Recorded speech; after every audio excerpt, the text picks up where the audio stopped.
নদীর মাছগুলি পানির নিচ থেকে ভেসে উঠে কিনারায় চলে আসতো। নবী দাউদ পয়গম্বর তিনি নদীর কিনারায় যায় তিলাওয়াত করলে মাছরা ঈশা কিনারায় ভিড়ত। আর ওই এলাকার মানুষগুলি প্রায় 70,000 ইহুদি ছিল। এদের জীবিকা উপার্জনের একটাই পথ ছিল মাছ ধরা। এরা যখন দেখলো যে শনিবারে নবী যখন যে নদীর কিনারায় তিলাওয়াত করেন তখন মাছ সব নদীর কিনারায় ভিড় জমায়, এদের লোভ লেগে গেল, লোভ লাগলো মাছ ধরার জন্য। তখন আল্লাহ পাক রব্বুল আলামিন বললেন, আমাদের সাধারণ মানুষের সাথে নয়, চলো মুফতি সাহেবের কাছে যাই, চলো শাইখুল হাদিস সাহেবের কাছে যাই, চলো মুহাদ্দিস সাহেবের কাছে যাই। এটাই হবে বর্তমান যুগের সাধারণ মুসলমানের জবাব। আপনাদের সামনে যদি কেউ পণ্ডিতি দেখাইতে চায় বুখারী নিয়া, আপনাদের সামনে যদি কেউ পণ্ডিতি দেখাইতে চায় সহিহ হাদিস লইয়া, আপনি বলবেন ভাই হাদিস সহিহ কোনটা জয়ীফ কোনটা আমি বুঝি না। বুঝেন আমার শাইখুল হাদিস, বুঝেন আমার খতিব সাহেব, বুঝেন আমার মাদ্রাসার মুহাদ্দিস সাহেব, বুঝেন আমার মসজিদের ইমাম সাহেব, চলো আমরা তার কাছে যাই, চলো আমরা তার কাছে যাই। এই জবাবটা আপনারা যদি দিতে পারেন দেখবেন মুনাফিক বাটপারের দল সামনের দিকে আর কদম দিবে না। ঠিক কিনা জোরে বলেন? বলবে তখন আমার পেট খারাপ হয়ে গেছি, আমি একটু বাথরুম থেকে আসি, ঠিক না? বলবে আমার একটু যাওয়ার সুযোগ দাও, আমি একটু পরে আসি। বলবে আমার একটা টেলিফোন আইসি জরুরি, একটু বাসা থেকে আসি। কারণ ওরা ভালো করে জানে মুহাদ্দিস সাহেবের কাছে আসলে পরে গুমর ফাঁস হয়ে যাবে। ওরা ভালো করে জানে মাদ্রাসায় আসলে পরে গোমর ফাঁস হয়ে যাবে। সহিহ হাদিস শুধু মুখে মুখে বললে হবে না, বগলের চিপায় বুখারী নিয়ে ঘুরলে মুফতি সাহেবের কাছে ধরা পড়বে। ঠিক কিনা জোরে বলেন? খ্রিস্টান পণ্ডিত কই ঠিক আছে চলো, চলো আমরা মুফতি সাহেবের কাছে যাই। তখনকার সময়ের সবচেয়ে বড় হুজুর শাহ আব্দুল আজিজ মুহাদ্দিস দেহলভী রহমাতুল্লাহি আলাইহি, আমাদের আকাবির, আমাদের বুজুর্গ, দারুল উলুম দেওবন্দের সূর্য সন্তান, যার এক ফতোয়ার কারণে ইংরেজরা ভারতবর্ষ থেকে লেজ গুটায়া পালাইতে বাধ্য হয়েছিল। যিনি বলেছিলেন ভারত দারুল হারব হয়ে গেছে, ইংরেজদের বিরুদ্ধে জিহাদ করা ফরজে আইন, ইনি জিহাদের ফতোয়া দিছিলেন ইংরেজদের বিরুদ্ধে। আর এই ফতোয়া ভারতের প্রতিটা মানুষের কলিজায় গিয়া লাগছে, ঘরে ঘরে এই আওয়াজ পৌঁছায় দিছে। কে? জোরে বলেন। আল্লাহ পৌঁছায় দিছে। আমার আপনার কাম হলো চেষ্টা করা, গন্তব্যে পৌঁছানোর মালিককে। والذين جاهدوا فينا لنهدينهم سبلنا وإن الله لمع المحسنين। আল্লাহ রাব্বুল আলামিন কয় চেষ্টা তুমি করো আমাকে পাওয়ার জন্য, চেষ্টা তোমার যদ্দূর করার অদ্দূর করো, জায়গা মতো পৌঁছানোর মালিক আমি আল্লাহ। যতগুলি পথ তোমার সামনে রয়েছে সবগুলি পথ আমি আল্লাহ সহজ করে দিব। আল্লাহর ওয়ালির এই ফতোয়া ভারতবর্ষের প্রতিটা মানুষের কলিজায় আল্লাহ দিয়া দিলেন, প্রতিটা মানুষের কানে কানে পৌঁছায় দিলেন। ভাইরা বন্ধুরা, শুরু হয়ে গেল আজাদি আন্দোলন, শুরু হয়ে গেল স্বাধীনতা আন্দোলন। আর এই আন্দোলনের জের ধরেই ইংরেজরা ভারত থেকে পালাইতে বাধ্য হয়েছে। অতএব ভারতবর্ষ স্বাধীন হয়েছে উলামায়ে দেওবন্দের কারণে। আওয়াজ দিয়া কও ঠিক কিনা? ইতিহাস তো পড়ায় খালি আগর বাগর আর ভুয়া ভুয়া ইতিহাস পড়ায়, মূল ইতিহাস তো সাধারণ মানুষে জানায় না। এটা ইংরেজদের বহুত বড় চালাকি। বাংলাদেশের স্বাধীনতাও যে ভারতের স্বাধীনতার উপরেই ভিত্তি করে দাঁড়ায় আছে, সেই ভারতবর্ষের স্বাধীন করেছে উলামায়ে দেওবন্দ, নেতৃত্ব দিয়েছে উলামায়ে দেওবন্দ, ফতোয়া দিয়েছে উলামায়ে দেওবন্দ, ইংরেজদের বিরুদ্ধে আন্দোলন করেছে উলামায়ে দেওবন্দ। দিল্লির চাঁদনি চক থেকে নিয়ে খায়বার পর্যন্ত এমন কোন গাছের ডাল ছিল না যেই ডালে কোনো না কোনো আলেমকে ফাঁসি দেওয়া হয় নাই। 50,000 উলামায়ে কেরামকে ইংরেজরা ফাঁসির কাস্টে ঝুলিয়েছে, 2 লক্ষ মুসলমানকে শহীদ করেছে, উলামায়ে কেরামকে ফাঁসিতে ঝুলাইছে। অতএব ভালো করে শুনে রাখো, জাতির যখনই বিপদ আসে তখন উলামায়ে কেরাম এ জাতির নেতৃত্ব দেওয়ার জন্য সবার আগে আগে আসে। উলামায়ে কেরাম যখনই ময়দানে ডাক দেয়,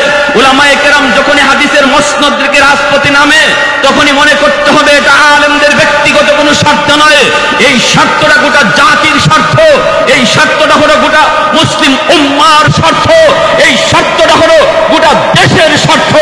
আলেমরা ব্যক্তি স্বার্থে রাজপথে নামে না, নামে দেশের স্বার্থে। আওয়াজ দিয়ে বলেন ঠিক কিনা? লিল্লাহি তাকবীর, নারে তাকবীর। ইসলামের শত্রুরা, ওলামায়ে কেরামের শত্রুরা, ওলামায়ে দেওবন্দ জিন্দাবাদ, জিন্দাবাদ, নারে তাকবীর। ভাইয়ের আমার,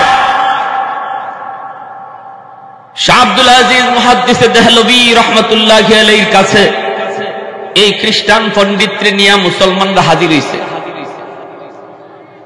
হাজির হয়ে কয়, হুজুর আমরা পণ্ডিতের কথা বেশি বুঝি না, কি বলতে চায় আপনি একটু বসুন। হুজুর কয়, মিয়া তুমি কি বলতে চাও বলো।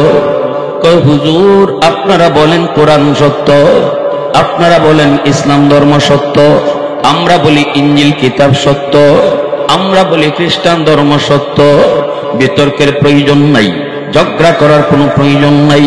চলুন আমরা একটা পরীক্ষা করে নেই, একটা চ্যালেঞ্জ আপনি গ্রহণ করেন। হুজুর বলে, কি চ্যালেঞ্জ একটু বলো।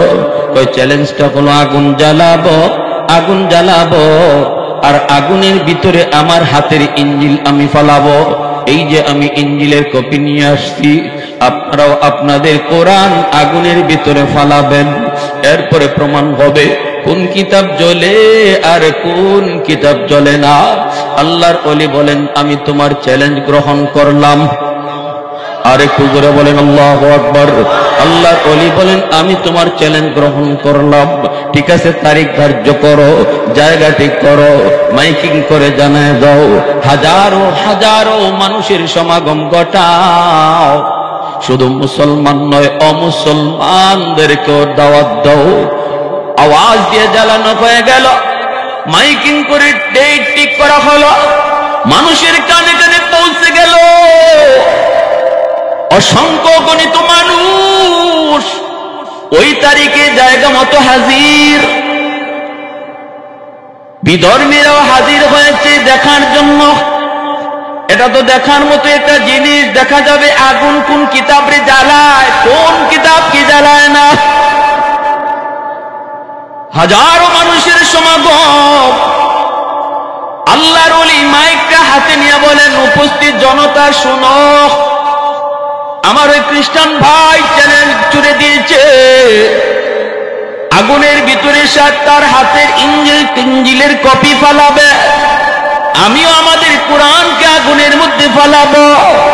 তারপরে দেখা যাবে কোন কিতাব জ্বলে আর কোন কিতাব জ্বলে না।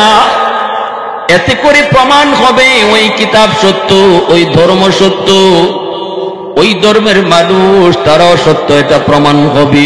আমি তো চ্যালেঞ্জ গ্রহণ করেছি, তোমরা ভালো করে লক্ষ্য করে শোনো। আমি কিন্তু চ্যালেঞ্জটা আর একটু বাড়াইয়া গ্রহণ করেছি।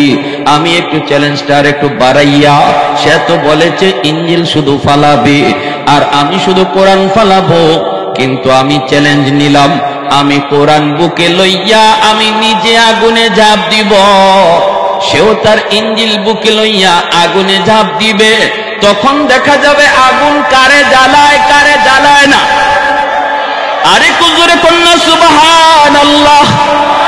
मैं तालिबे मौला हो मेरे इश्क़ निराला, मैं तालिबे मौला हो मेरे इश्क़ निराला, है जुमला जहां जिनके तजल्ली से उजाला, है जुमला जहां जिनके तजल्ली से उजाला, मादर दो जहां गैर खुदा यार नदारम, जुज़ याद खुदा ही चिदिगुर कार नदारम, जुज़ याद खुदा ही चिदिगुर कार नदारम।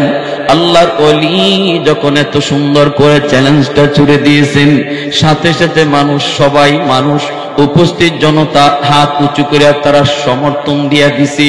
এটা তো আগের চেয়ে আরো বেশি কঠিন, ঠিক কিনা জোরে কোন? আগে ছিল তো শুধুমাত্র কিতাব আগুনে ফেলানো, এখন তো কিতাব বুকে লইয়া মানুষ আগুনে ঝাঁপ দিবে। দেখা যাবে কারে আগুন জ্বালায় না, কাকে আগুন জ্বালায়।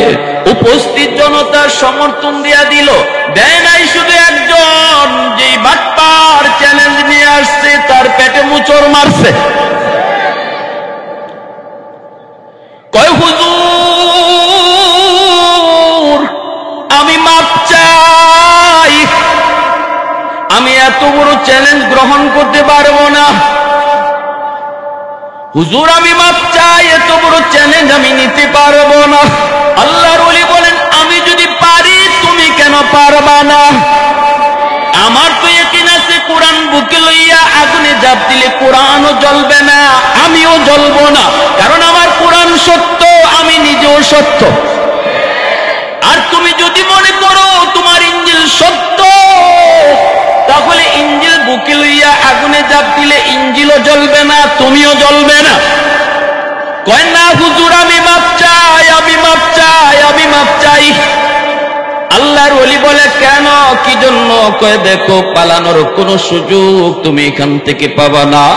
হাজারো মানুষ উপস্থিত হয়েছে, সবাই কিন্তু তারা চ্যালেঞ্জটা গ্রহণ করেছে, উপস্থিত সবাই আমার কথাকে সমর্থন করেছে।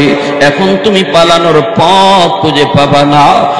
ডাইনে বামে তাকায় কোনো লাভ নাই, রাস্তা কিন্তু নাই। যদি তুমি পালানোর চেষ্টা করো একটা কিল ঘুষিও মাটিতে পড়বে না, ঠিক কিনা জোরে কোন? আমার হাত তোলা লাগবে না, হাজারো মানুষের কিল ঘুষি একটাও মাটিতে পড়বে না, তোমাকে কিন্তু বাঁচানো সম্ভব হবে না। তাড়াতাড়ি চ্যালেঞ্জ গ্রহণ করো। কয় হুজুর আমি মাপ চাই। হুজুর কয় তাহলে আসল কথা কও। মাইক হাতে না চান, আমি আসল কথাটা বলে দিই। হুজুর আপনি আমার একটু বাঁচান। এই বইলা মাইকটা হাতে নিয়ে আসে তার আসল গুমর বলতে চায়। কার কার শুনবার ইচ্ছা আছে হাত উঠে আল্লাহরে দেখান। আর একটু জোরে বলেন আল্লাহু আকবার, আর একটু জোরে করে আল্লাহু আকবার। বেদিন বেঈমানের দল, ইহুদিদের দল, সর্বদাই তারা এমন করে বিপদ দেখলেই কথা ঘুরায়, ঠিক কিনা জোরে বলেন? বিপদ দেখলেই তারা মিথ্যা কথা কয়, ঠিক না? হাসপাতালে বোমা মাইরা ইসরায়েলি হায়নার দল ফিলিস্তিনের হাসপাতালে বোমা মারলো। এখন যখন দেখে বিপদ, চতুর্দিকে সমালোচনা শুরু হয়ে গেল, চতুর্দিক থেকে আওয়াজ উঠলো, তখনই কয় আমরা মারি নাই। বলুন তো এটা ভালো মানুষের কাম না বাটফারের কাম? এটা ভালো মানুষের কাম না চিটারের কাম?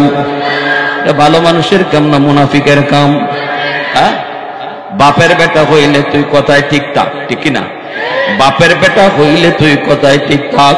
কেন তুই কথাকে ঘুরায় ফেলস, ঘুরায় ফেলস?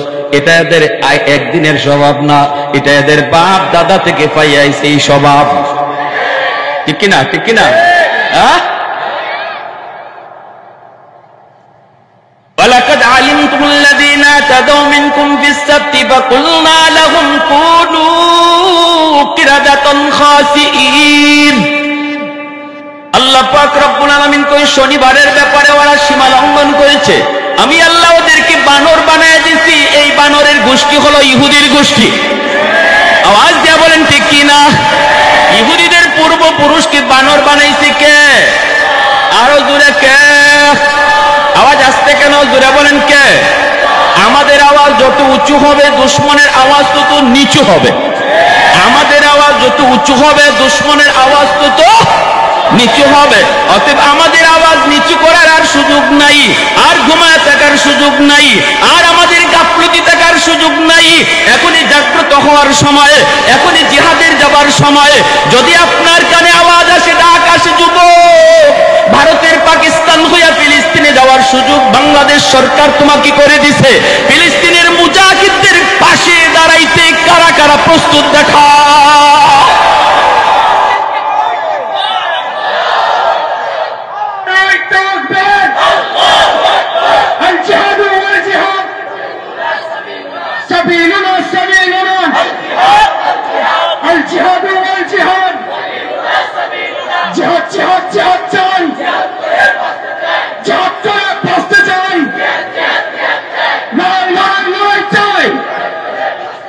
নারায়ে তাকবীর। পশ্চিমাদের চোখ পড়েছে কাবা ঘরের প্রান্তরে, ব্রিটিশ দালাল দল বেঁধেছে ধ্বংস করতে চায় কারে। পশ্চিমাদের চোখ পড়েছে কাবা ঘরের প্রান্তরে, ব্রিটিশ দালাল দল বেঁধেছে ধ্বংস করতে চায় কারে। আল্লাহ পাকের ঘর, তোর সাহস থাকলে ধর। ঠিক কিনা, ঠিক কিনা যুবক, জোরে বলো ঠিক কিনা। আল্লাহর ঘর বাইতুল্লাহ ধ্বংস করতে আসছিল আব্রাহা, আল্লাহ ধ্বংস করেছে ছোট ছোট পাখি দ্বারা। ঠিক কিনা, আরো যেরকম ঠিক কিনা। আল্লাহর ঘরে হামলা করবে আর আল্লাহ বুঝি চায় চায় দেখবে। পশ্চিমাদের চোখ পড়েছে কাবা ঘরের প্রান্তরে, ব্রিটিশ দালাল দল বেঁধেছে ধ্বংস করতে চায় কারে। আল্লাহ পাকের ঘর, তোর সাহস থাকলে ধর। দু জাহানের মালিক যিনি পবিত্র কাবা, ওই আরবের দিন বাঁচাতে সত্য ন্যায়ের মুক্তি চাই। মুহাম্মাদের বাহিনী আজ আসলে তোদের রক্ষা নাই। ওই আরবের দিন বাঁচাতে সত্য ন্যায়ের মুক্তি চাই। মুহাম্মাদের বাহিনী আজ আসলে তোদের রক্ষা নাই। মুহাম্মাদুর রাসূলুল্লাহর বাহিনী আসেনি, হাত উঠে বলো আসেনি। একটু দাঁড়াও, জেগে উঠো ওহে মুসলমান, আর কতদিন দিন ইসলামের সইবে অপমান। রক্ত দিয়ে পবিত্র ওই মক্কা মদিনা, সেই জমিনে ইহুদিরা চলতে পারে না। ফিলিস্তিনের মাটিতে হাজারো পয়গম্বর শুয়ে আছে, সোয়া লক্ষ পয়গম্বরের ভিতরে এমন কোন পয়গম্বর নাই যিনি ফিলিস্তিনে আসেন নাই। বাইতুল মুকাদ্দাসে আমার নবী মেরাজের রজনীতে ইমামতি করেছেন, নবীজির পিছনে ছিল সোয়া লক্ষ পয়গম্বর। তাহলে সমস্ত পয়গম্বর ফিলিস্তিনের মাটিতে গেছেন, আমার আপনার নবী ইমামতি করছেন। ঠিক কিনা জোরে বলেন। অতএব এই জমিন সাধারণ কোন জমিন নয়। এই জমিন নিয়ে খেলা করা মানে আগুন নিয়ে খেলা করা। আরো জোরে বলো ঠিক কিনা। আল্লাহ পাক রব্বুল আলামিন কই, এই জমিনে জালেমেরা যখন জুলুমের চূড়ান্ত পর্যায়ে পৌঁছবে, আল্লাহ পাক বলেন বাসনা আলাইকুম ইবাদাল্লানা উলি বাসিন শাদীদ ফাজাসু খিলালাদ দিয়ার। আল্লাহ বলেন আমার এমন এক শক্তিশালী বাহিনী আমি ইহুদি বর্বরদের বিরুদ্ধে পাঠাবো। এত শক্তিশালী হবে ওরা, এত মজবুত হবে ওরা। ওরা দুশমনের ঘরে ঘরে ঢুকে পড়বে, দুশমনের গোত্রাজ্জালে ঢুকে পড়বে, দুশমনের রন্ধ্রে রন্ধ্রে ঢুকে পড়বে, দুশমনের অলি গলিতে ওরা ঢুকে পড়বে। দুশমন দেখবে না, দেখার কথাও না, কারণ এরা আল্লাহর পাঠানো বাহিনী। আল্লাহ দুশমনের মাঝে আর তাদের মাঝে পর্দা ঢেলে দিয়েছে। এজন্যই তো আমরা দেখেছি কোরআনের আবাবিল আমরা দেখি নাই, হামাসের আবাবিল আমরা দেখেছি। প্যারাশুটের মাধ্যমে ইসরায়েলের রন্ধ্রে রন্ধ্রে ঢুকে পড়লো, রন্ধ্রে রন্ধ্রে ঢুকে পড়লো, ঘরে ঘরে ঢুকে পড়লো, অলিতে গলিতে ঢুকে পড়লো। প্রেসিডেন্ট নয়, এরম মিনিস্টারের মেয়েটাকে পর্যন্ত বন্দী করে নিয়ে আসলো, যার চতুর্দিকে ছিল স্পেশাল বাহিনী ইসরায়েলের। সবগুলি স্পেশাল বাহিনীকে বন্দী করে নিয়ে আসলো। কোথায় গেল তাদের সেই অত্যাধুনিক প্রযুক্তি? কোথায় গেল মুসাদের সেই আগের খবর? কোন খবরই টের পায় নাই। কারণ একটাই, কারণ এরা আল্লাহর পাঠানো বাহিনী। আওয়াজ দিয়া কও ঠিক কিনা। একটু দাঁড়াও, জেগে উঠো ওহে মুসলমান, আর কতদিন দিন ইসলামের সইবে অপমান। রক্ত দিয়ে পবিত্র ওই মক্কা মদিনা, সেই জমিনে ইহুদিরা চলতে পারে না। নূর মক্কার ইসলাম তার তাকলো কি আর দাম, বন্দিশালায় তাকে যদি আল-আকসার ঈমান। ওই আরবের দিন বাঁচাতে সত্য ন্যায়ের মুক্তি চাই। মুহাম্মাদের বাহিনী আজ আসলে তোদের রক্ষা নাই। ওই আরবের দিন বাঁচাতে সত্য ন্যায়ের মুক্তি চাই। মুহাম্মাদের বাহিনী আজ আসলে তোদের রক্ষা নাই। পশ্চিমাদের চোখ পড়েছে কাবা ঘরের প্রান্তরে, ব্রিটিশ দালাল দল বেঁধেছে ধ্বংস করতে চায় কারে। আল্লাহ পাকের ঘর, তোর সাহস থাকলে ধর।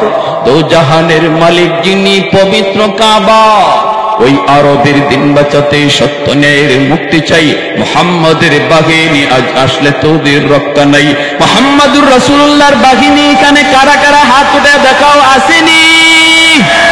আর একটু জোরে বলে আসেনি? বর্বর ইহুদিরা অপেক্ষায় আছে দাজ্জালের। এরা দাজ্জালের চেলা, ঠিক কিনা? 25 জন নবী পয়গম্বরকে ইহুদিরা হত্যা করেছে। এতটা বর্বর জাতি, দাজ্জালের অপেক্ষায়। দাজ্জালও ফিলিস্তিনে আসবে, ইমাম মাহদিও ফিলিস্তিনে আসবেন। ওরা অপেক্ষায় দাজ্জালের, আমরা অপেক্ষায় ইমাম মাহদির। ওরা অপেক্ষায় এরা দাজ্জালের চেলা হবে, আমরা অপেক্ষায় ইমাম মাহদির সৈনিক হব। আওয়াজ দিয়ে বলেন ঠিক কিনা? সময় এসেছে, সময় খুব কাছাকাছি। ইমাম মাহদি আসার সময় বেশি দিন নাই, খুব কাছাকাছি। সমস্ত বেঈমান এক হয়ে গেছে।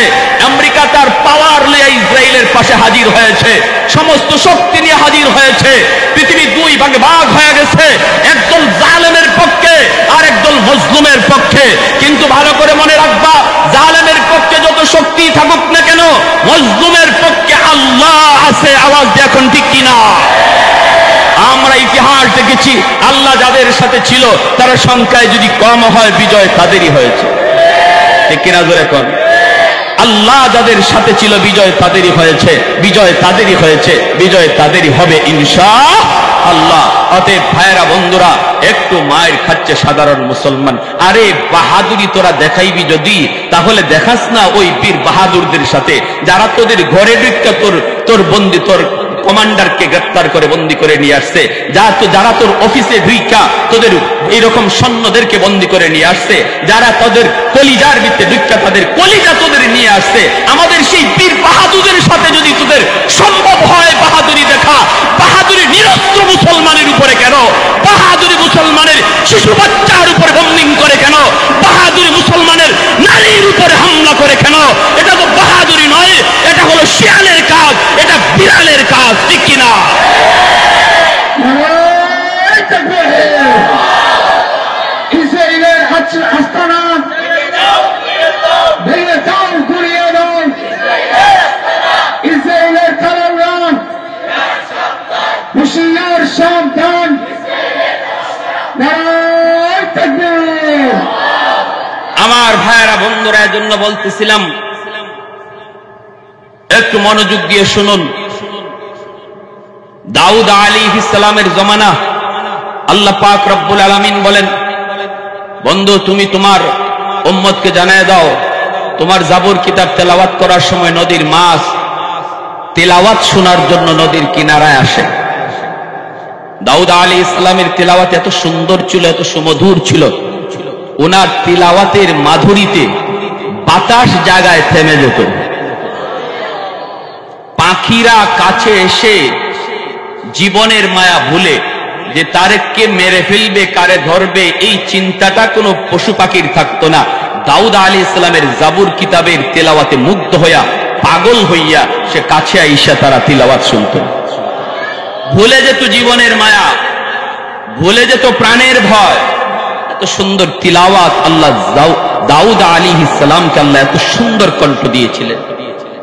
নদীর মাছগুলি পানির নিচ থেকে ভেসে উঠে কিনারায় চলে আসতো। নবী দাউদ পয়গম্বর তিনি নদীর কিনারায় যায় তিলাওয়াত করলে মাছরা আইসা কিনারায় ভিড়ত। আর ওই এলাকার মানুষগুলি প্রায় 70,000 ইহুদি ছিল। এদের জীবিকা উপার্জনের একটাই পথ ছিল মাছ ধরা। এরা যখন দেখলো যে শনিবারে নবী যখন যে নদীর কিনারায় তিলাওয়াত করেন, তখন মাছ সব নদীর কিনারায় ভিড় জমায়, এদের লোভ লেগে গেল, লোভ লাগলো মাছ ধরার জন্য। তখন আল্লাহ পাক রব্বুল আলামিন বললেন, জানায় দাও উম্মতকে ওরা যেন শনিবারে মাছ না ধরে। এটা আল্লাহর নিষেধ, শনিবারে যেন মাছ না ধরে। ইহুদি ধর্মে শনিবার ছিল সাপ্তাহিক পুণ্যের দিন, সাপ্তাহিক তাদের ইবাদতের দিন। আর খ্রিস্টানদের কাছে রবিবার হলো ইবাদতের দিন, আর আমরা মুসলমানদের কাছে সাপ্তাহিক জুম্মার দিন হলো ইবাদতের দিন, বেশি ইবাদতের দিন। ঠিক না? তো ওই ইহুদিদেরকে উনি যখন নিষেধ করলেন, তখন এরা করছে কি দেখেন, ওই যে কইলাম এরা চিটারের দল, বাটপারের দল। এরার ইতিহাসটাই বাটপারি, ইতিহাসটাই ছলছাতুরির। ওরা করছে কি, 3 দল হয়ে গেছে।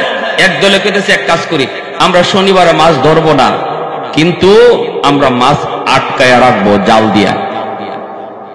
নবী তো কইছে শনিবারে মাছ ধরো না, আল্লাহ তো নিষেধ করছে, আমরা ধরবো না, ধরবো রবিবারে, আর শনিবারে জাল দিয়ে আটকায় রাখবো। আরেক রেওয়ায়েতে আসছে তারা ওই নদীর কিনারে এরকম আরেকটা গর্ত বানায়, আর একটা পানির একটা এরকম লাইন করে দেয়, ওই গর্তগুলার মধ্যে মাছগুলাকে জমা হয়, এরা শনিবারে ধরে না, রোববারে ধরে। নবী কইডে করো কি তোমরা, তোমাদেরকে নিষেধ করা হলো মাছ ধরতে, কই আমরা তো শনিবারে ধরি না, তো কি করো, ওই একটু আটকায় রাখি। দেখছেন বাটফারের কাম, হ্যাঁ কয় ধরে না, আটকায় রাখে। 3 দল হয়ে গেল, এক দলে এই কাম করে আর এক দলে কয় না না আমরা এটাতে নাই। ইহুদিদের মাঝেও যে সব খারাপ তা না, কিছু ভালো আছে। বর্তমানেও আমরা দেখতেছি ইসরায়েলে কিন্তু এই নেতানিয়াহুর বিরুদ্ধে, ইসরায়েলের প্রধানমন্ত্রীর বিরুদ্ধে কিন্তু বিক্ষোভ হচ্ছে। ফিলিস্তিনের যুদ্ধ বন্ধ করার জন্য ইহুদিদের মধ্যে একটা গ্রুপ চাইতেছে। এমনকি আমেরিকার প্রেসিডেন্টের বাসভবনের সামনেও ইহুদিরা তারা মিছিল করেছে, সাবধান ফিলিস্তিনে হামলা, ইসরায়েলকে বন্ধ করতে বলো। যদিও আমরা ইহুদি, আমরা এই জুলুমের পক্ষে না। তাহলে বোঝা গেল কিছু কিছু মানবতা ইহুদিদের মধ্যে এক দলের অন্তরে আছে। এটা ওই সময়েও ছিল। এক দলে কইতেছে না তোমরা যে কাজ করতেছো এটা অবশ্যই নিষেধ। এভাবে মাছ ধরা আর মাছ আটকায় রাখা এক কতই, ঠিক না? এটা এক কতই। কয় না না আমরা এটাতে নাই, আল্লাহ জানি কখন কোন বিপদ দেয়, আমরা এটাতে নাই, বাধাও দিছে। আর একদল ইহুদি এরা কয় না আমরা বাধাও দিব না, আমরা মাছও ধরবো না। এরা এমন বালা মানুষ সাচ্ছে। আমাদের সমাজেও কিছু আছে এমন নামদারি মুসলমান, ফিলিস্তিনের পক্ষেও কথা কয় না, ইসরায়েলের পক্ষেও কথা কয় না, আসেনি না নাই? আবার কিছু মুনাফিক আছে তলে তলে ইসরায়েলের পক্ষে কথা কয়, এমনও আসেনি না নাই? নামদারি নামদারি নামদারি আবার একটা দলের পরিচয় দেয়, আবার বড় বড় সহিহ হাদিসের আওয়াজও দেয়, ইসরায়েলের পক্ষে কথা কয়। হামাস হামলা করতে গেল কেন? হামলা করতে গেল কেন? যাওয়ার কারণেই তো এখন মাইর খাইতেছে। এই যে সাধারণ শিশুরা, এই যে সাধারণ মানুষ তারা মারা যাচ্ছে, অবশ্য শিশুরা মারা যাচ্ছে, এর দায়ভার নিবে কে? হায়রে দরদ রে, তার দরদ এখন দেখা দিছে। 70 বছর যে প্রতিদিন প্রতি রাত বাচ্চাগুলিরে ধীরে ধীরে নিয়া বন্দি করে রাখতো, মার সামনে শিশুরে জবাই করত, ওই দিন তোমার দরদ কোথায় ছিল? ঠিক কিনা জোরে খান? প্রতিদিন নির্যাতন সইতে সইতে দুঃখে যাদের জীবন ভরা, তাদের আবার দুঃখ কিসের? ঠিক কিনা? মায়ের খাইতে খাইতে যাদের ইতিহাস গড়া, তাদের আবার নতুন করে মায়ের খাওয়ার অসুবিধা কি? এটা আবার দুঃখ কিসের? অতএব এত দরদ দেখাও না, তাদের পিঠ দেয়ালে লেগে গেছে। ইনতাসবিরু ওয়া তাত্তাকু, আল্লাহ বলেছে সবর যদি করতে পারো আর তাকওয়া যদি অবলম্বন করতে পারো, সময় একদিন আসবে তোমার, সেদিন এসেছে ইনশাআল্লাহ। আমরাও দেখেছি এসেছে আলহামদুলিল্লাহ।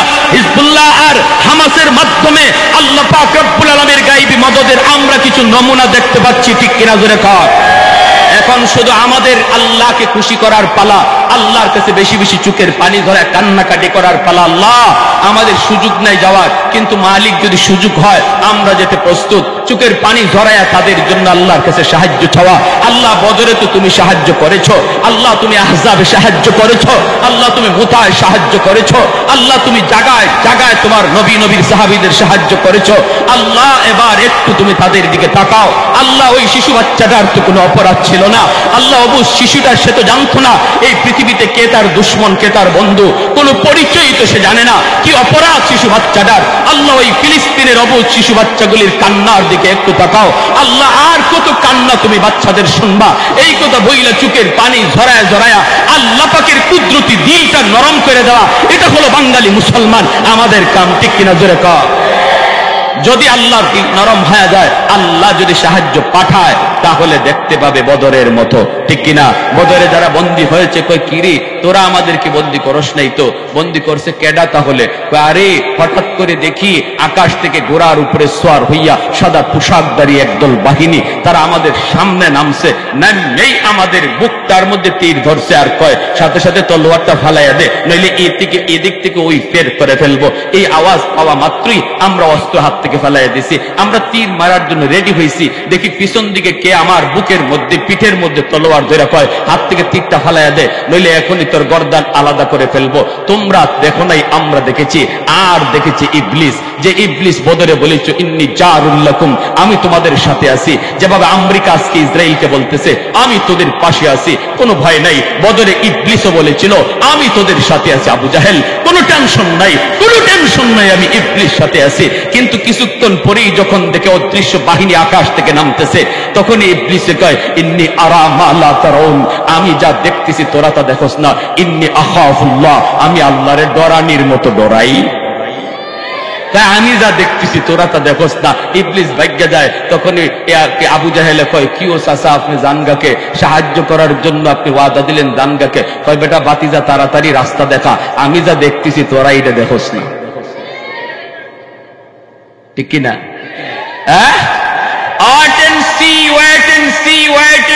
অপেক্ষা করো আর দেখো। আমেরিকার মতো পরাশক্তি যায় বলছে আমি তোদের পাশে আছি। আমেরিকার সৈন্যরাও বলবে হ্যাঁ, আমরা যা ফিলিস্তিনে দেখতেছি তোমরা তা দেখো না, আমরা যে দেখতেছি তোমরা তা দেখো না। লেজ গুটায় পালাইতে বাধ্য হবে। ইনশাআল্লাহ সেদিন আসতেছে। ইমানকে জাগ্রত করতে হবে। এখনই গুনাহগুলি সাইরা আল্লাহর কদমে সেজদায় পড়তে হবে। আল্লাহ শেষ জমানা চলে এসেছে মালিক। ধর্মযুদ্ধ তামাম পৃথিবী জুড়ে লেগে গেছে। অবশ্যই খুব কাছাকাছি তৃতীয় বিশ্বযুদ্ধ লেগে যাবে। আমরা কেউ নিরাপদ থাকবো না। ওই মুহূর্তে আল্লাহকে সাহায্য, আল্লাহকে পাশে রাখা আমাদের সবচেয়ে বড় দায়িত্ব, আমাদের সবচেয়ে বড় করণীয়। অতএব প্যারে হাজিরিন, গুনাহ সাইরা আল্লাহর কদমে সেজদায় পড়ার, চোখের পানি ঝরাই আল্লাহর কাছে চাওয়ার, সুযোগ আসলে ময়দানে ঝাঁপিয়ে জিহাদ করার কারা কারা প্রস্তুত, একটু আল্লাহকে হাত দিয়ে দেখা।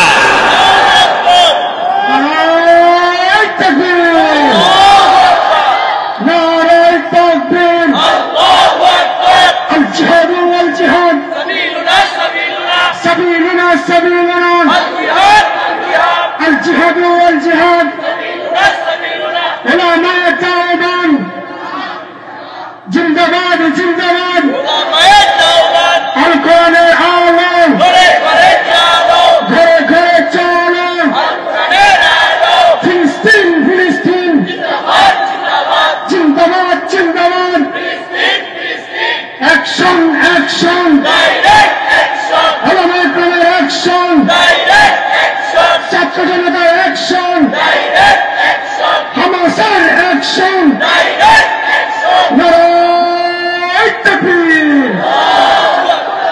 এই ধরনের স্লোগানে আমাদের কোনো ভয়, যুবক আওয়াজ দেওয়া করলো, কোনো ভয় নাই। আর না থাকারই কথা। আলহামদুলিল্লাহ আমাদের মাননীয় সরকার প্রধান ফিলিস্তিনের পক্ষে, জাতিসংঘে নিজে ফিলিস্তিনের পক্ষে ভোট দিয়েছেন।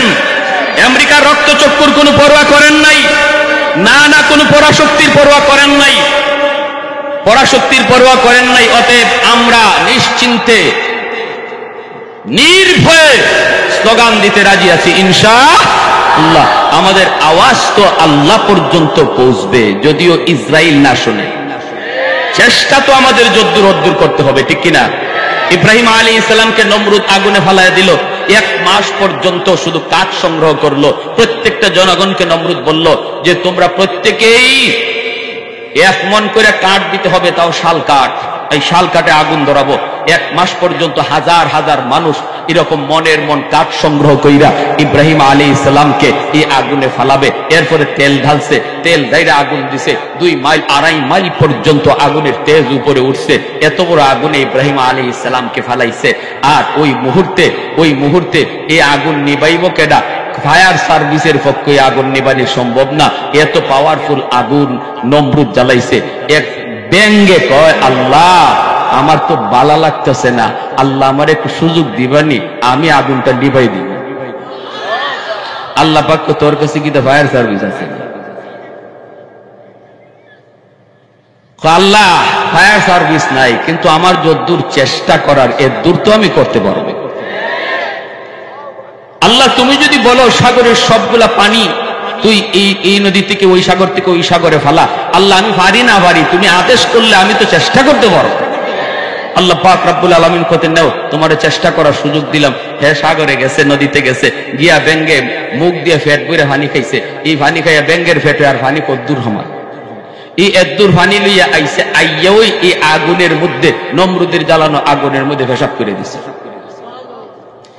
এই ব্যাঙের হিসাবে এই আগুনকে নিভব। আগুনের তো কোনো ক্ষতি হলো না, ইব্রাহিম আলাইহিস সালামের কোনো লাভ হলো না, কিন্তু আল্লাহ ব্যাঙের প্রতি খুশি হয়ে গেছে। আল্লাহ ব্যাঙের প্রতি খুশি হয়ে গেছে যে তুমি একটা সাধারণ প্রাণী, তারপরে তোমার দিলে এই জুলুমের বিরুদ্ধে প্রতিবাদ করার আগ্রহ জন্মিছে, আর চেষ্টা যদ্দূর তুমি করছো, নাও আমি আল্লাহ তোমার উপর খুশি হইয়া তোমার দুইটা পুরস্কারের ঘোষণা দিলাম। এক নাম্বার হলো তোমার প্রস্রাব কিয়ামত পর্যন্ত আমি আল্লাহ এটা পাক বানায়া দিলাম। মানুষ আশরাফুল মাখলুকাত, মানুষের প্রস্রাব যদি গায়ে লাগে তাহলে নাপাক হয়ে যাবে, কিন্তু ব্যাঙের প্রস্রাব যদি কাপড়ে লাগে ধুইতে হবে না, নামাজ পড়া যাবে। আল্লাহ খুশি হয়ে পুরস্কার সেটা হলো একটা ব্যাঙকে যদি অযথা কেউ হত্যা করে, ব্যাঙটা তার কোনো ক্ষতি করে না, হত্যা করে, তাহলে কাফফারা হিসাবে একটা খাসি জবাই করতে হবে। আল্লাহ রাব্বুল আলামিন বলে তুমি ব্যাঙকে একটা খাসির সমান মর্যাদা আমি আল্লাহ দিয়া দিলাম। জোরে কন্যা সুবহানাল্লাহ। তাহলে একটা ব্যাঙ শুধু চেষ্টা করেছে। আল্লাহ বলেন ওয়াল্লাযীনা জাহাদু ফীনা লানাহদিয়ান্নাহুম সুবুলানা, তুমি চেষ্টা করো তোমার যদ্দূর সাধ্য আছে, বাকিটা তো দেখবো আমি আল্লাহ। এখন আমরা যদি এখান থেকে স্লোগানও না দেই, উলামায়ে কেরাম শুধু ফিলিস্তিনের পক্ষে আওয়াজ দিবে, বাইতুল মুকাররমে শুধু উলামায়ে কেরামের আওয়াজ চলবে, কিন্তু আমি মুসলমান অথচ আমার এতটুকু চেষ্টা নাই, আমার অবস্থান থেকে আমার এতটুকু আওয়াজ নাই, আল্লাহ আমাদের উপরে খুশি হবে কেমন করে? আমার জায়গা থেকে যদি আমি প্রতিবাদ করি, লেখনির ক্ষমতা আছে, লেখার দ্বারা জালেমের জুলুমের বিরোধিতা করব, কথার দ্বারা যদি শক্তি থাকে কথা দিয়ে আমি সেটার প্রতিবাদ করব।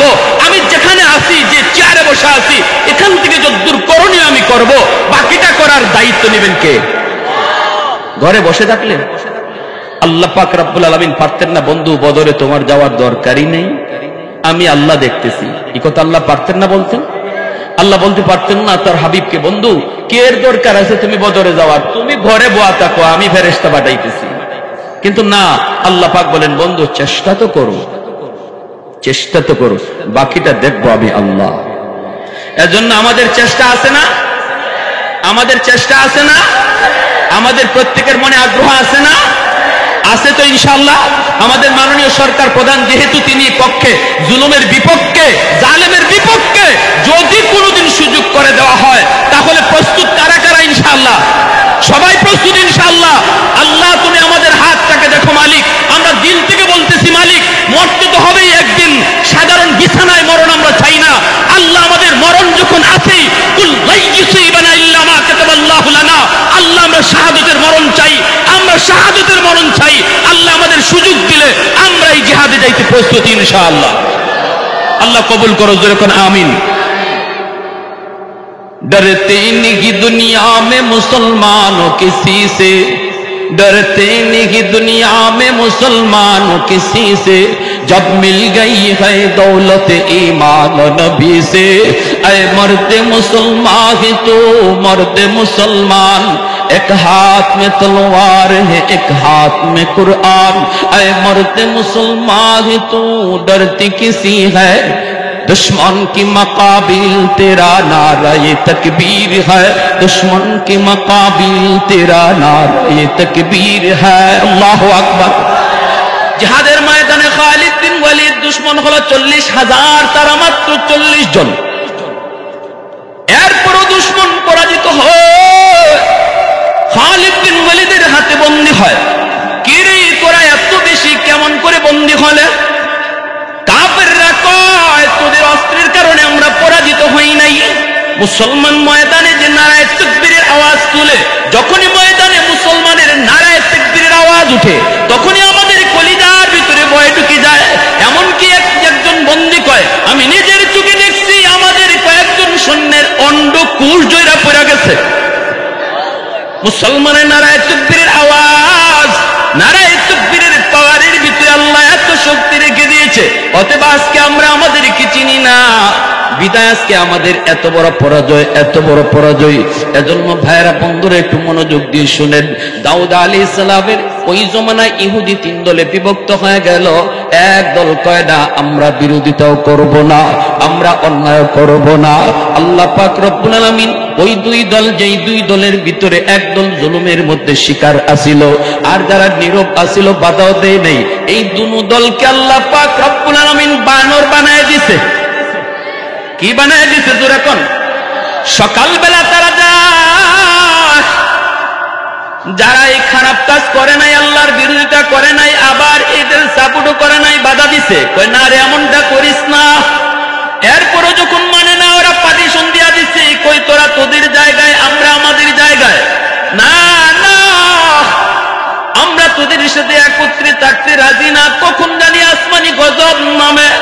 সকালবেলা গেছে, দেখি তাদের ফটক খোলা হয় না, গেট খুলে না। সকাল ঘনায় গেল, না 9টা 10টা বেজে গেল, এরপরও তাদের গেট খুলে না। তখন তারা গেট ভাঙিয়ে ভিতরে ঢুকলো। ভিতরে ঢুইকা দেখি ওই মুনাফিকের দল, ষড়যন্ত্রকারীদের দল, আল্লাহর অবাধ্য যারা ছিল, তাদের প্রত্যেককে আল্লাহ পাক রব্বুল আলামিন সুর বানায় দিছে, সুর। এই সুরগুলি তখন তারা একে অপরকে চিনত। তখন যে মানুষগুলি তাদের কাছে গেল, কেউ ভাই, কেউ চাচা, কেউ বন্ধু, ওই বন্ধুর পায়ের কাছে আইসা চোখের পানি জড়ায় শুয়োরগুলি কাঁদতেছে। ভাইয়ের পায়ের পাশে আইসা শুয়োরগুলি কান্দে, বন্ধুর পায়ের পাশে আইসা শুয়োরগুলি কান্দে। কান্দে কান্দে বুঝায় তোমরা বাধা দিছিলা, এরপর আমরা বাধা মানি নাই, যার কারণে আল্লাহর গজব, আল্লাহর গজব আমাদের উপরে নামছে। ভাইরা বন্ধুরা, ওই জাতি হলো ইহুদি জাতি, যেই জাতির পূর্বপুরুষকে আল্লাহ পাক বানর বানায় দিছিল, শুয়োর বানায় দিছিল। ভাইরা বন্ধুরা, জন্য আল্লাহ পাক রব্বুল আলামিন, আল্লাহ পাক রব্বুল আলামিন কোরআন যতদিন আমাদের মধ্যে থাকবে, আল্লাহ আমাদেরকে ইজ্জত দিবে, সম্মান দিবে। শাহ আব্দুল আজিজ মুহাদ্দিস দেহলভী রাহমাতুল্লাহি আলাইহি কয়, আমি যদি পারি তুমি কেন পারবা না? কয় হুজুর মাপ চাই, আমি আসল কথা বলি। কয় তাহলে বলো। মাইকটা হাতে নিয়ে কয়, ও উপস্থিত জনতা, আমি একটা বাটপার, আমি একটা চিটার, নিজের পরিচয় দিতেছি। আমি যে ইঞ্জিল কিতাব হাতের মধ্যে নিয়ে এখানে আসছি, এই ইঞ্জিলটা মূলত একটা কেমিক্যাল মাখানো, মেডিসিন মাখানো। এটা এমন এক কেমিক্যাল মাখায় আমি ইঞ্জিল কিতাব নিয়ে এখানে হাজির হয়েছি। এই ইঞ্জিল কিতাবের ভিতরে যেই মেডিসিন মাখানো, কেমিক্যাল মাখানো, এই কেমিক্যালটা যে কোনো বস্তুর মধ্যে যদি মাখায় আগুনে ফেলানো হয়, তাহলে আগুন বস্তুটাকে জ্বালাবে না। এটা বস্তুর কোনো কেরামতি না, এটা হলো কেমিক্যালের কেরামতি, মেডিসিনের কেরামতি। আমার হাতের ইঞ্জিল যেই মেডিসিন মাখানো, এই মেডিসিনের কারণে, কেমিক্যালের কারণে আগুন ইঞ্জিলকে জ্বালাবে না। কিন্তু আমি তো আমার বডিতে কেমিক্যাল মাখাই নাই। আমি যদি ইঞ্জিল বুকে লইয়া আগুনে ঝাঁপ দেই, আগুন আমার ইঞ্জিলকে জ্বালাবে না ঠিক, কিন্তু আমাকে সারবে। জোরে কও, আমার বডিতে কেমিক্যাল নাই। আগুনে কিন্তু আমারে 12টা বাজায় সারব, আমারে কিন্তু সার দিব না। এজন্য আজকে আমি পরাজিত। আমার বুঝ হয়ে গেছে ইসলাম সত্য, কোরআন সত্য। এই কথা বলা মাত্রই উপস্থিত 20,000 খ্রিস্টান যুবক কালেমা পড়ে সাথে সাথে মুসলমান হয়ে যায়। মুসলমানরা কয়, হুজুর আপনি এত বড় চ্যালেঞ্জ কেমন করে গ্রহণ করলেন? যদি ওই বেঈমান আপনার কথা মেনে নিত, সে যদি ইঞ্জিল কিতাব লইয়া আগুনে ঝাঁপ দিত, আপনিও যদি কোরআন লইয়া আগুনে ঝাঁপ দিতেন, পরে আগুনে জ্বালাইলে কোনো কষ্ট আমাদের নাই, সে জ্বলুক জ্বলুক জ্বলুক, আমাদের আপত্তি নাই। কিন্তু আপনি যদি কোরআন নিয়ে আগুনে ঝাঁপ দিতেন, আপনারে যদি আগুনে জ্বালাইতো, তাহলে আমরা আমাদের কিভাবে বুঝ দিতাম? আমরা আপনারে কোথায় পাইতাম? আমরা তো ভয়ে কাঁপতেছিলাম, আমরা তো ভয়ে কাঁপতেছিলাম। ও যদি এই প্রস্তাবে রাজি হয়ে যায়, তাহলে তো আমরা আপনাকে হারাবার সম্ভাবনা থাকে। শাহ আব্দুল আজিজ মুহাদ্দিস দেহলভী কই, বাবারা তোরা কি বলো জানি না, তোমরা মনে করেছো আমি আগুনের ভিতরে কোরআন লইয়া ঝাঁপ দিলে আগুন আমারে জ্বালাইতো, তোমরা বুঝে এটা মনে করো, কিন্তু আমার 100 ইঞ্চ ছিল খোদার কসম। আমি যদি কোরআন বুকে লইয়া আগুনে জাপ দিতাম, আগুন কোরআন কেউ জ্বালাইতো না, আমার একটা পশম কেউ আগুন জ্বালাইতো না। কারণ এ তো আল্লাহর কালাম, আল্লাহর কালাম, আল্লাহর কালাম। যার সাথে লাগে আল্লাহ তারই দামি বানায় দেয়। কোরআন শুধু আমার বুকের উপরে নয়, আমার বুকের ভিতরেও কোরআন। কোরআন যার সিনায় থাকে জাহান্নামের আগুন পর্যন্ত তারে জ্বালায় না। অতএব দুনিয়ার আগুন আমারে কেমন করে জ্বালাইতো? জোরে কোন সুবহানাল্লাহ। এত দামি জিনিস আমরা পাইছি আল্লাহর গোলাম, এরপরও কিন্তু আমরা কোরআনের কদর করি না, কোরআনের কদর করি না। আজকে যদি এই মাহফিল থেকে এতটুকু সবক আমরা নেই, না না আর জীবনে আমরা কোরআনের সাথে অবহেলা করব না। আমার ঘরের কোরআন আমার তাকে শুধু থাকবে তা না, আমি প্রতিদিন কোরআন তেলাওয়াত করব। অন্তত ফজরে না পারি মাগরিবের পরে হলো পড়ব, নিজের স্ত্রীকেও পড়ব, সন্তানদেরকেও বলবো দিনে একবার যেন আমার ঘরে কোরআন তেলাওয়াত হয়। এতটুকু ওয়াদা নিয়ে যদি আজকের মাহফিল থেকে আমরা উঠতে পারি, তাহলে আজকের মাহফিলে আসা বসা সার্থক। আমরা এতটুকু কথা যদি নিতে পারি, দিতে পারি, হুজুর আর মিস হবে না। আমরা দৈনিক একবার কোরআন তেলাওয়াত করব, আমার ঘরে যেন কোরআনের আওয়াজ থাকে, আওয়াজ হয়।